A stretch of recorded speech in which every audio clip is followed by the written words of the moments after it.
स्वागत है दोस्तों आप सभी का हमारे विटोर क्लासेस में। अभी हम आप लोगों के पास मैथ्स के कुछ इम्पोर्टेंट क्वेश्चंस लेकर के आए हैं जो एसएससी सीजीएल टायर 2 के लिए बहुत ही ज़्यादा इम्पोर्टेंट है। और अगर आप ये सब क्वेश्चंस अभी प्रैक्टिस कर लेते हैं तो सीजीएल टायर 1 के लिए भी आप लोगों का अच्छा खासा प्रैक्टिस हो जाएगा। तो चलिए दोस्तों हम शुरू करते हैं। The mark price of a wooden frame is rupees 900. A discount is offered on this frame. Accidentally, the cashier applied the discount twice while making the bill. As a result, it was sold at a price of rupees 576.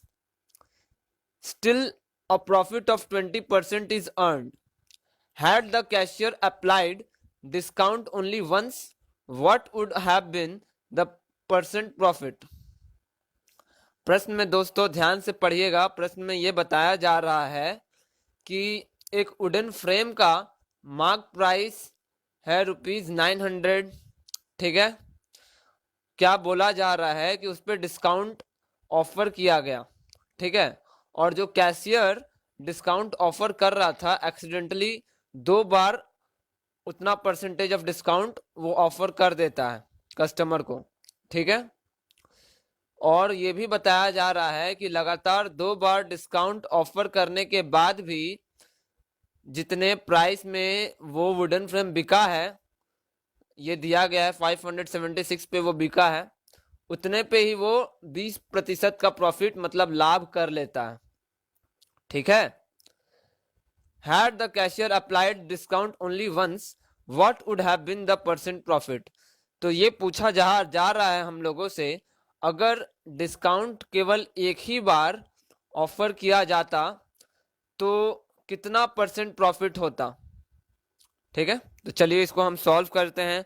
बहुत ही important question है और थोड़ा सा दिमाग लगाना है। ठीक है, लैंग्वेज को समझना है। चलिए, we know that selling price मतलब विक्रय मूल्य is equal to cost price मतलब क्रय मूल्य इनटू 1 प्लस प्रॉफिट परसेंट मतलब profit by 100।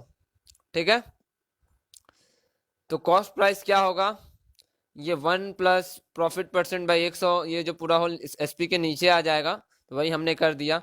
Selling price divided by 1 plus 20/100, 20% profit. देखिए कहाँ गया, हाँ 20% प्रॉफिट होता है, इसलिए यहाँ पे हमने 20/100 लिख दिया। ठीक है, इसको अगर हम सॉल्व करेंगे, सेलिंग प्राइस दिया गया है हमारा 576 और नीचे आएगा 120/100, तो ये जो 100 नीचे आएगा वो चला जाएगा ऊपर। ठीक है, अब इसको अगर हम कैलकुलेट करेंगे तो आएगा 480 रुपीज। ठीक है, the mark price is rupees 900 and the cashier accidentally applied discount twice. तो बताया गया है क्वेश्चन में कि कैशियर एक्सीडेंटली 2 बार डिस्काउंट मार देता है। ठीक है, तो मान लेते हैं हम कि जितना डिस्काउंट वो मारता है वो D% है। ठीक है, तो क्या करेंगे हम, mark price into 1 minus D/100 into 1 minus D/100। चूंकि वो 2 बार डिस्काउंट मार दे रहा है इसलिए हम 1 माइनस D/100 2 बार लिख रहे हैं मल्टीप्लीकेशन में। ठीक है, इज इक्वल टू कितना, selling price, obviously is equal to selling price मतलब 576 रुपए। ठीक है, 900 इंटू 1 माइनस D/100 का whole square is equal to 576। 1 minus D/100 का whole square is equal to 576 divided by 900, और 1 minus D/100 is equal to root under 576/900। तो इसको solve कीजिएगा तो ये 24 का रूट है और root under 900 is equal to 30। Therefore 1 minus D/100 is equal to 24/30। इसको सॉल्व कीजिएगा दोस्तों तो D का वैल्यू आ जाएगा। चलिए देखते हैं D का वैल्यू कितना आता है। तो आइए दोस्तों देखते हैं D का वैल्यू कितना आता है। देखिए 1 minus D/100 is equal to 24/30, D/100 is equal to 1 minus 24/30 और D/100 इज इक्वल टू 6/30। तो कितना आ गया, इसको कैलकुलेट कीजिएगा दोस्तों, तो डिस्काउंट आ गया हमारा 20%। ठीक है, अब हम क्या करेंगे, अब हम मार्क प्राइस पे केवल एक बार डिस्काउंट लगा के देखते हैं। ठीक है, now MP into 1 - D/100 is equal to 900 into whole of 1 - 20/100 is equal to 900 into 4/5। इसको कैलकुलेट करने पे आ गया 720 रुपए। एक बार डिस्काउंट मारने पे ये आ गया हमारा नया सेलिंग प्राइस 720 रुपए। ठीक है, कॉस्ट प्राइस हमारा आ चुका है, हमने पीछे निकाल चुका है हम 480 रुपीज। ठीक है, अब हम निकालेंगे new profit percent. New profit percent is equal to new selling price minus cost price divided by cost price into 100। ठीक है, नया सेलिंग प्राइस हमारा 720 रुपए है, कॉस्ट प्राइस हमारा 480 रुपए आ चुका है।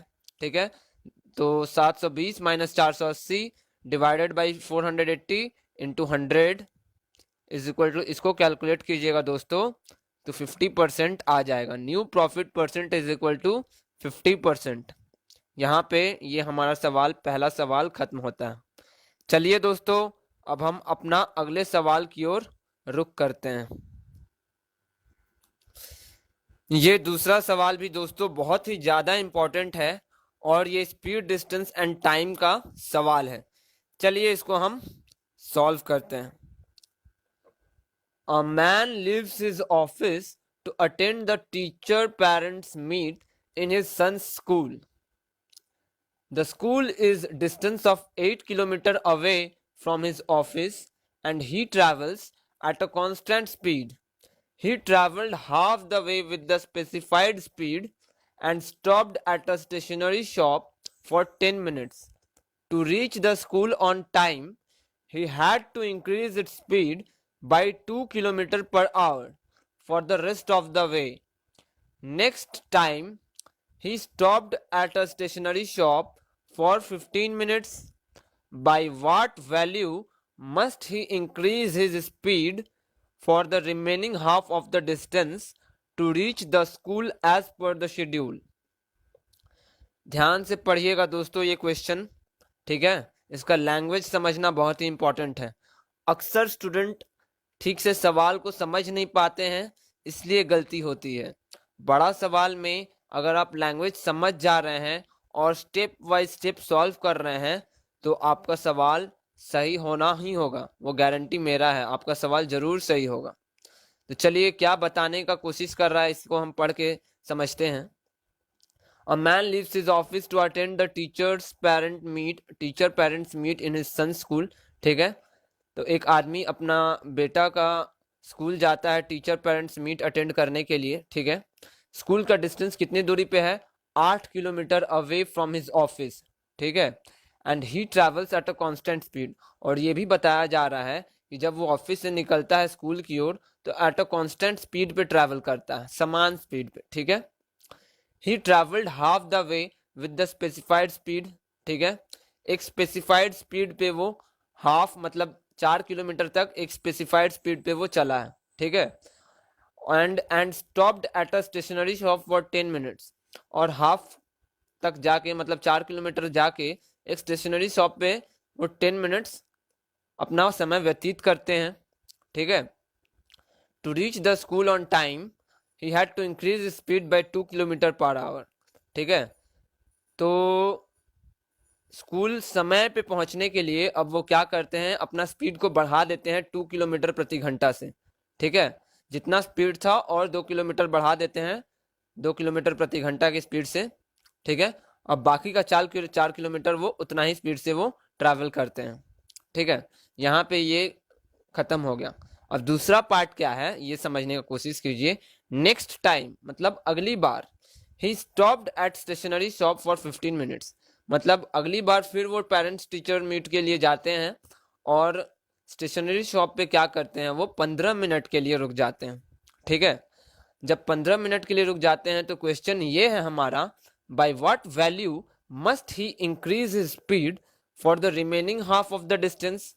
ठीक है, to reach the school as per the schedule. चलिए अब इसको हम सॉल्व करते हैं। Let the regular speed of the man is equal to x kilometre प्रति घंटा। ठीक है, रेगुलर स्पीड हम मैन आदमी का रेगुलर स्पीड हम मान लिए x किलोमीटर प्रति घंटा के रफ्तार से वो पहली बार ऑफिस से निकले हैं अपने बच्चे का पेरेंट्स टीचर मीट अटेंड करने के लिए। Now time is equal to distance by speed. ठीक है, therefore regular time taken by the man to travel the full distance is equal to 8 by x hours। 8 by x hours कैसे आ रहा है, regular time पूछा जा रहा है। ठीक है, निकालना है हमें। Time is equal to distance by speed होता है। टोटल डिस्टेंस 8 किलोमीटर है और स्पीड हमने मैन का आदमी का स्पीड हमने माना है, गति को माना है x किलोमीटर प्रति घंटा। ठीक है, अब देखिए distance travelled at regular speed, तो वो half of the distance regular speed में जाते हैं। हाफ ऑफ द डिस्टेंस बोलने का मतलब 8/2, 8 डिवाइडेड बाई 2, टोटल डिस्टेंस 8 है तो हाफ डिस्टेंस हो गया 4 किलोमीटर। ठीक है, time taken to travel the distance is equal to 4/x hours. ठीक है, वेटिंग टाइम वहां पे कितना मिनट रुकते हैं, वो 10 मिनट रुकते हैं। 10 minutes is equal to 10/60 hours is equal to 1/6 hours. ठीक है, अब रिमेनिंग 4 किलोमीटर आगे का तो पहला हाफ कंप्लीट हो गया और दूसरा हाफ भी तो 4 किलोमीटर बचा हुआ है और दूसरे हाफ में वो क्या करते हैं, अपना स्पीड को 2 किलोमीटर बढ़ा देते हैं। ठीक है, क्योंकि वो उनको टाइम पे पहुंचना भी तो है। For remaining 4 kilometer, the man increases the speed by 2 kilometer. Therefore, new speed is equal to x plus 2 kilometer प्रति घंटा। ठीक है, per hour. Time taken to travel last 4 kilometer is equal to 4 divided by x plus 2 hour। ये equation 2 आया हमारा। ठीक है, 4 है हमारा रिमेनिंग हाफ डिस्टेंस और ये नया स्पीड x plus 2, पहले x था अब 2 किलोमीटर बढ़ जाता है। Therefore x plus 2 kilometer per hour, it is the new speed. From the given data, regular time is equal to time taken to travel first 4 kilometer plus waiting time plus time taken to travel last 4 kilometer। ठीक है, regular time इतना है 8/x is equal to time taken to travel first 4 kilometer is 4/x plus 1/6 waiting time हो गया, ये हमारा ये waiting time हो गया, plus time taken to travel last 4 kilometre is 4/x plus 2। ठीक है, अब इस इक्वेशन को हम सॉल्व करेंगे दोस्तों तो x का वैल्यू आ जाएगा।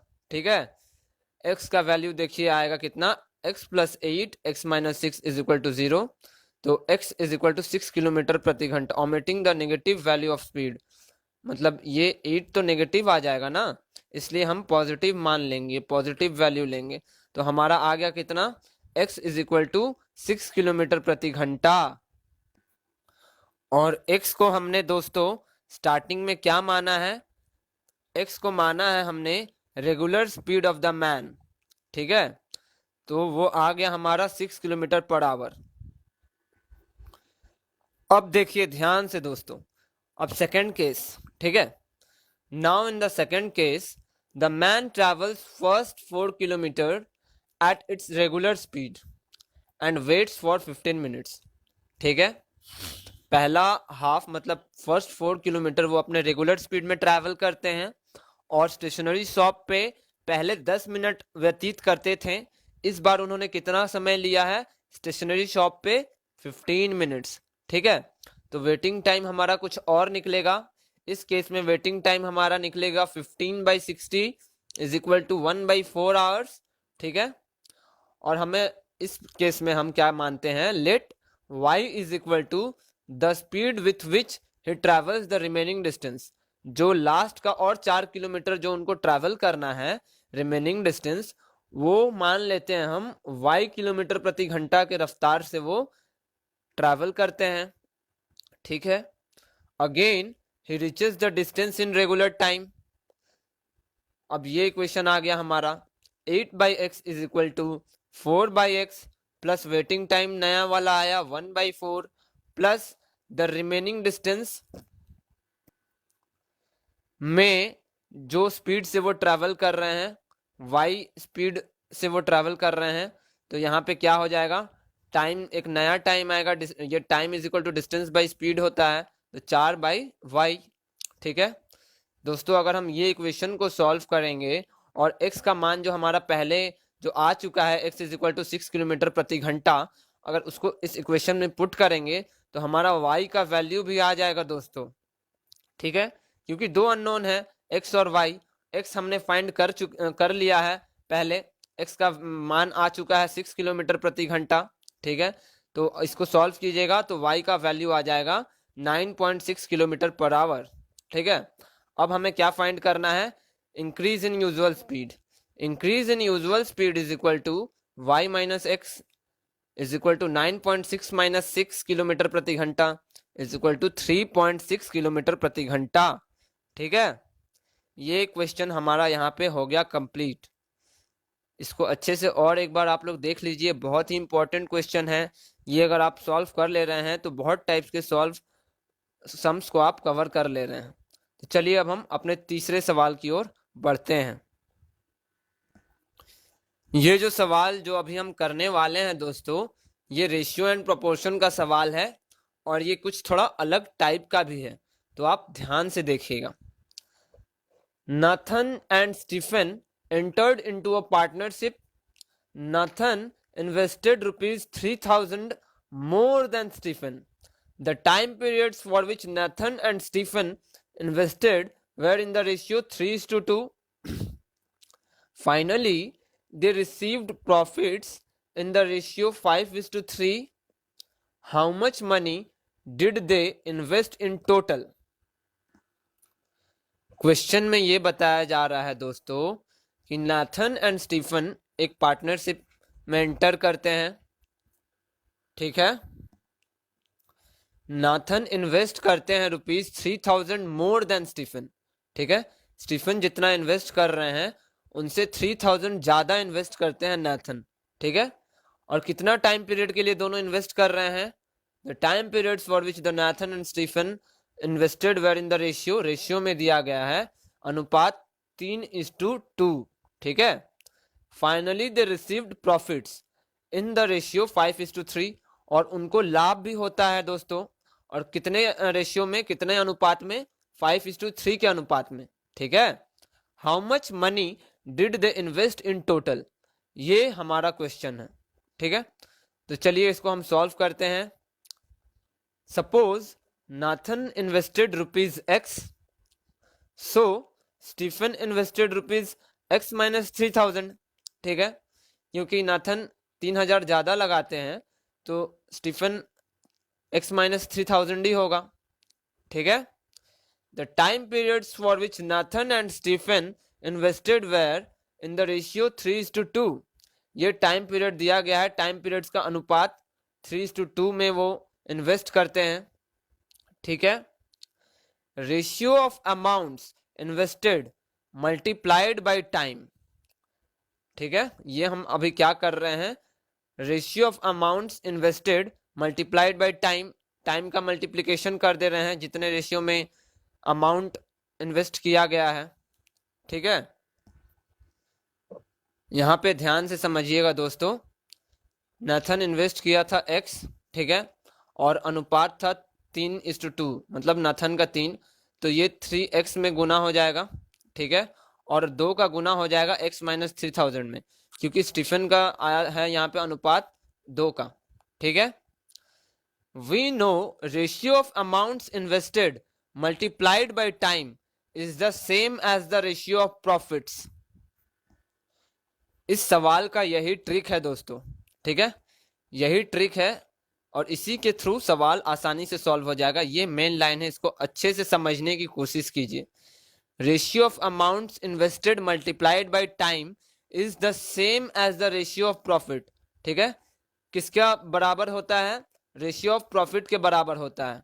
किसका ratio, ratio of amounts invested multiplied by time, मतलब टाइम का मल्टीप्लाई जब रेशियो ऑफ अमाउंट्स में हो जा रहा है वो किसके बराबर होता है, रेशियो ऑफ प्रॉफिट्स के बराबर होता है, और प्रॉफिट्स का रेशियो कितना है, अनुपात कितना है, 5:3, ठीक है।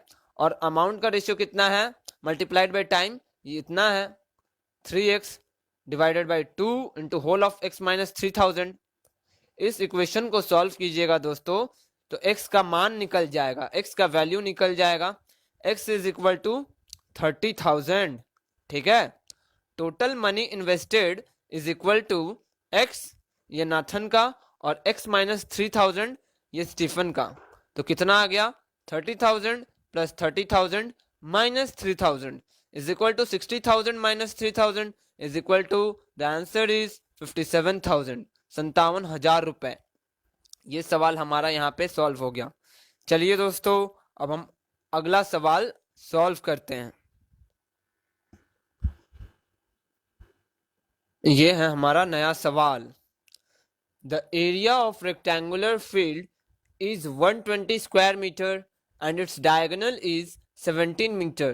What will be the total expenditure in fencing the field at the rate of ₹7 per meter? ये क्वेश्चन उतना कठिन नहीं है दोस्तों, इसको आइए हम समझते हैं। रेक्टेंगुलर फील्ड का एरिया हमें गिवन है 120 स्क्वायर मीटर, और उसका डायगोनल कितना है, डायगोनल भी गिवन है 17 मीटर, ठीक है। What will be the total expenditure, कितना खर्चा होगा अगर उस फील्ड का हम फेंसिंग करें, ठीक है। और ये भी बताया गया है पर मीटर फेंसिंग करने पे कितना खर्चा होता है, 7 रुपए, ठीक है। तो टोटल एक्सपेंडिचर हमें फाइंड करना है। तो चलिए इसको हम सॉल्व करते हैं। Let the length and breadth of the rectangular field be L metres and B metres respectively. Length and breadth को हम L और B मान लिए, ठीक है। We know that area of the rectangle is equal to length into breadth. Area का formula क्या होता है, रेक्टेंगल का लेंथ इंटू ब्रेथ।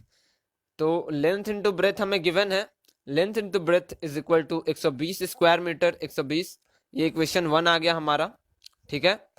डायगोनल भी दिया गया है 17 मीटर, तो उससे हम क्या निकाल लेंगे, according to the given information diagonal of the field is 17 metres.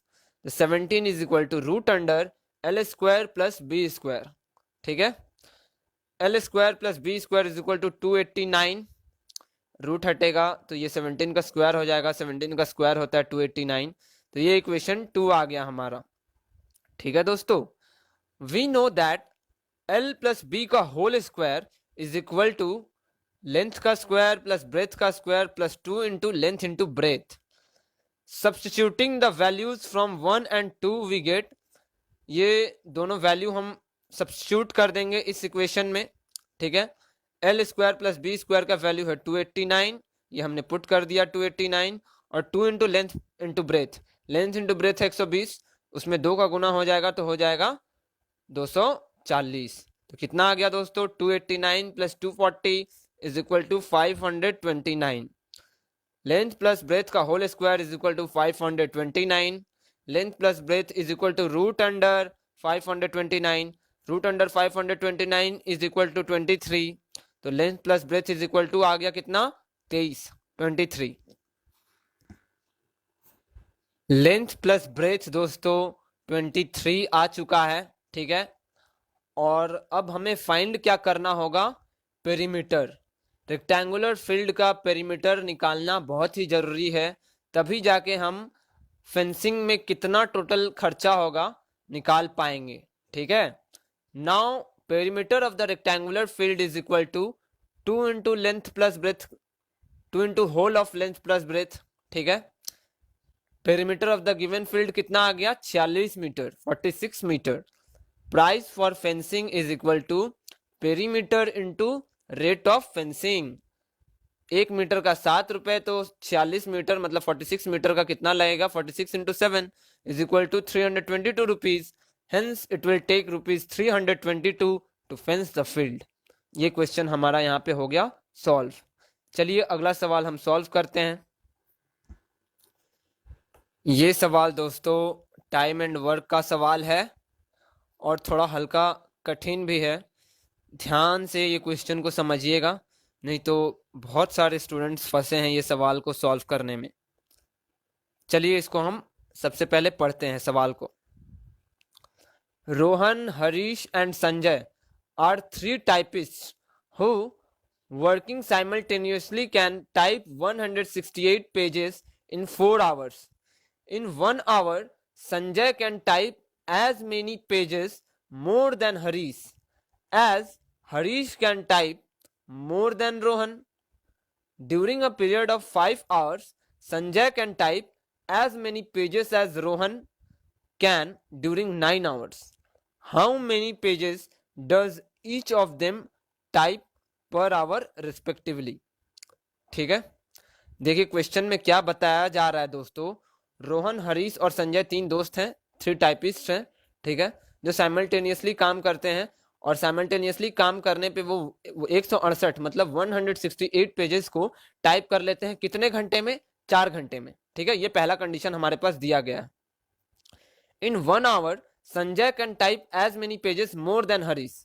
ठीक है, संजय 1 घंटे में हरीश से ज्यादा टाइप कर सकता है, और Harish can type more than Rohan, और हरीश रोहन से ज्यादा टाइप कर सकता है 1 घंटे में। ठीक है, during a period of 5 hours, ठीक है, 5 घंटे के पीरियड में Sanjay can type as many pages as Rohan.